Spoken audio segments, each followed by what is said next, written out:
Davis Bertans at isang Chinese player yan ang ating pag-uusapan. Final seconds. Bryant for the win. Bang!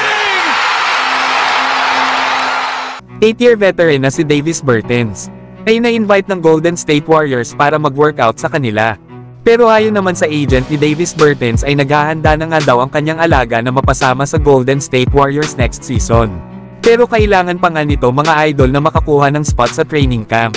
At ito nga ang gagawing basehan kung makakakuha ba si Davis Bertans ng roster spot next season sa Golden State Warriors. Kaya kailangan niyang gandahan ang kanyang magiging performance. Lalo at kilala ito bilang isang sharpshooter.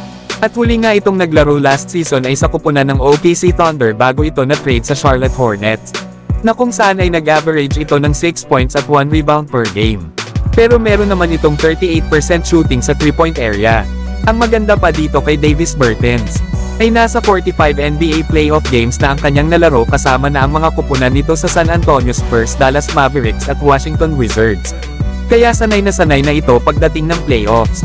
Na dito ay hindi lang isa o dalawang sharpshooter ang meron itong Golden State Warriors kapag nagkataon next season. Kaya tingnan natin mga idol kung magagawa ba ni Davis Bertans na makakuha ng standard contract sa Warriors. Samantalang may isa na namang Asian player ang malapit nang mag-sign sa isang NBA team para sa isang 2-way contract. Isa nga itong Chinese player na si Yangshi Jackie Chuwei. May tangkad nga itong 6'8" at naglalaro bilang isang shooting guard. Nasa social media app daw kasi ni Yangshi Jackie Chuwei gaya ng Instagram. Ay nagsisimula na raw itong i-follow ang iba sa mga Nets players at iba pang NBA player. Kaya naman iniisip ng iba niyang kapwa Chinese players na malapit na itong mag-sign sa Brooklyn Nets. May edad pa nga lang ito na 21 years old. At nito nga lang nakaraan May ay umattend ito sa NBA Global Academy sa Australia, na kung saan ay nakakuha ito ng maraming attention lalo na sa mga NBA scouts.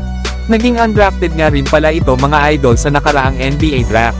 Pero kinuha naman ito ng Portland Trail Blazers para sa kanilang Summer League roster.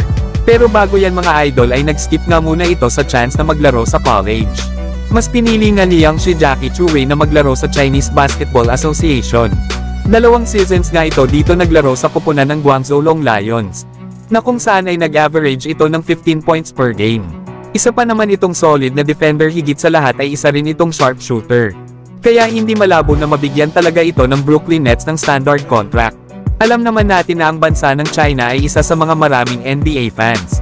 Kaya mas tataas talaga ang kita ng NBA kung mapapasama sa roster ng Brooklyn Nets itong si Yangshi Jackie Chuwei.